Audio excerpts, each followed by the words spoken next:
Alright, let's see what we got. We got the craziest music conspiracy theories. I think I did one before, if I'm not mistaken. So this should be the second one. Let's see what they're talking about. Supposedly, Hopefully Mr. Campbell entered a Beatles lookalike contest in 1965 that was hosted by the Beatles.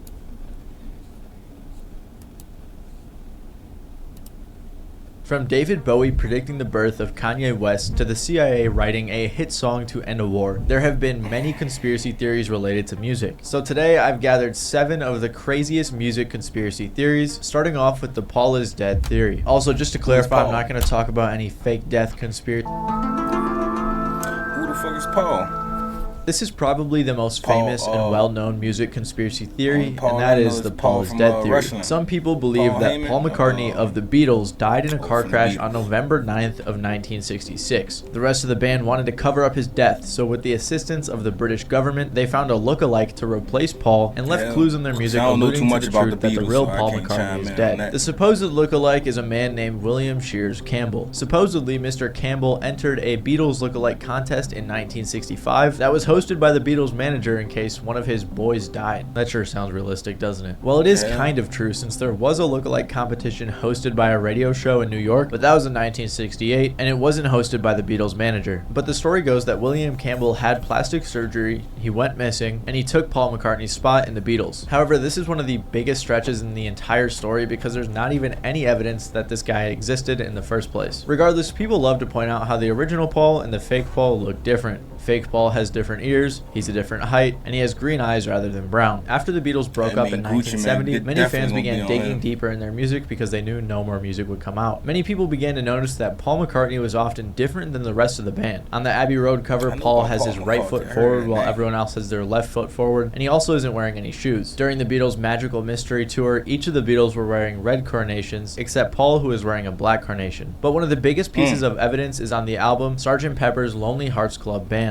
There are many things on the album cover that conspiracy theorists point to as clues, like the flowers symbolizing a memorial, but the biggest one is when a mirror is held to the text on the front. It supposedly reveals a secret message that says 119, he die, and has an arrow pointing to Paul. 119 is supposed to symbolize 11-9 or the 9th of November. On the back cover, Paul is the only one not facing forward, and George is pointing to a lyric that reads, Wednesday morning at 5 o'clock as the day begins. And November 9th of 1966 was a Wednesday. So people believe that Wednesday morning of November 9th on 1996, Paul McCartney and Ringo Starr got into a big fight, so Paul left, he got into a car accident, and he died. Another piece of evidence for this is that on the album cover for Abbey Road, a Beatle sits in the back all by itself with a license plate that reads 28 if, meaning that Paul would have been 28 if he hadn't died, which is true assuming he died. And then there's a bunch more supposed clues within the music itself. At the end of the song I'm So Tired, John Lennon says this, but when it's played backwards, people interpret it as this.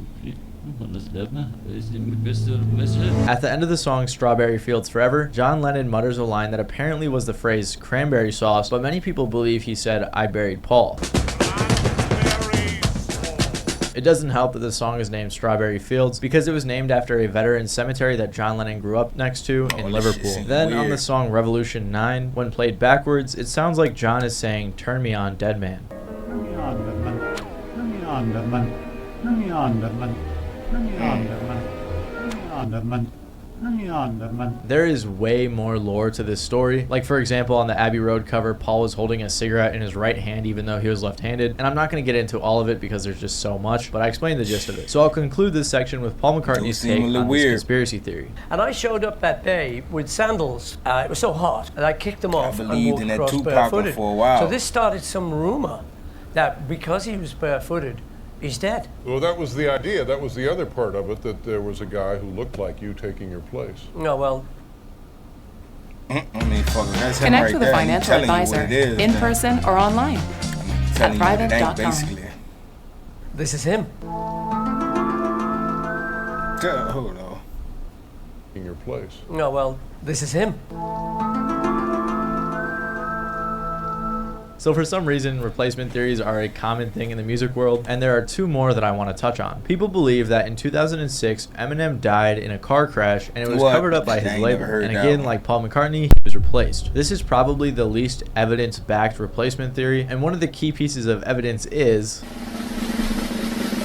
a Tom MacDonald song. On the song Cloned Rappers by Tom MacDonald, he said, "If they can't control you, they erase the old you. They cloned Gucci, cloned Kodak, cloned Eminem. He ain't rapped since Encore. Know that." Beautiful lyricism. It doesn't help also that in 2015, B.O.B. went on a big rant about artists being cloned. So most of the evidence that backs up this claim is that Eminem's face either looks the same throughout his whole life, or sometimes other people say that his face looks drastically different. People also like to say that Eminem seemed to glitch on the Zane Lowe interview, even though he was clearly just trying to be funny.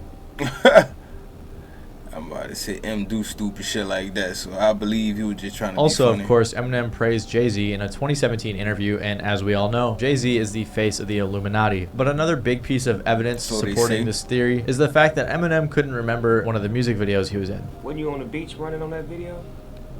Was I in that video? Yeah, you was running on the beach. That was like your debut album.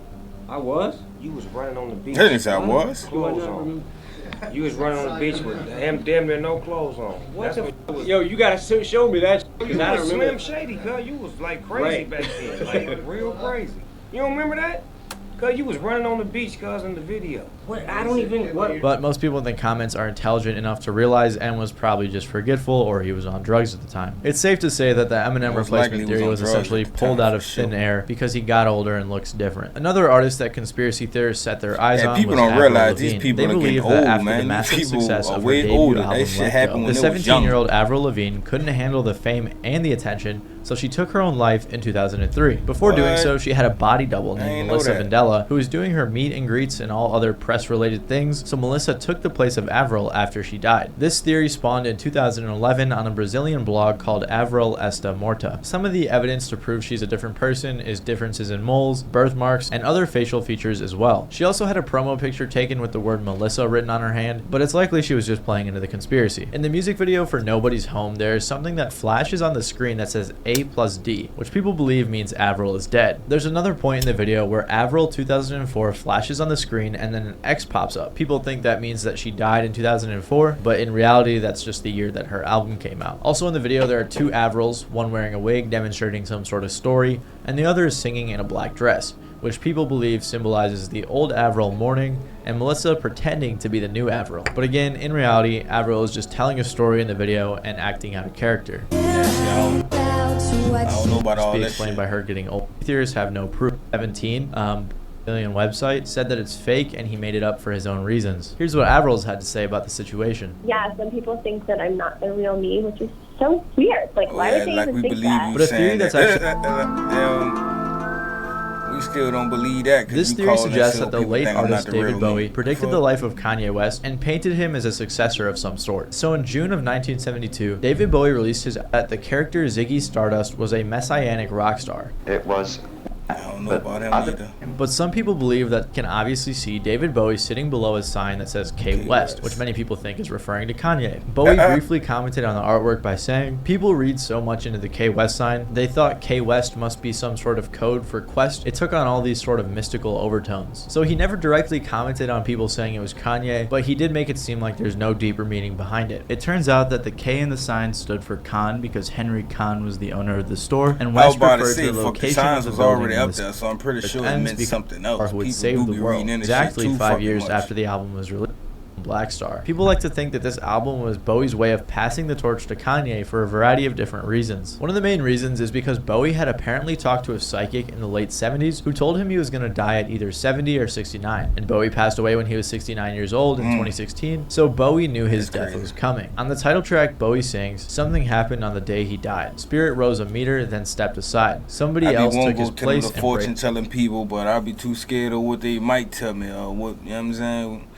We cried. Obviously, people think Kanye was the one who took Bowie's place. They also point to the third song on Black Star being titled Lazarus, which is a reference to the biblical story of Lazarus, who was raised from the dead by Jesus after 4 days of being dead. Then on Kanye's 2013 album Yeezus, the third track is titled I Am God. So I guess theorists believe that Kanye metaphorically embodies Jesus and raised Bowie from the dead within himself. I'm honestly not sure how that correlates, but that's what everyone says. They also point to an interview Bowie did in 1974 with Rolling Stone where he says, "As soon as Ziggy Jay-Z dies on stage, the Infinites take his elements and make themselves visible. And since Kanye was among many other celebrities who tweeted about Bowie's death shortly after it was announced, I guess that means Kanye is David Bowie's successor. And the final piece of concrete evidence is that David Bowie's final album was titled Black Star, and Kanye West is literally a black star. So it really just...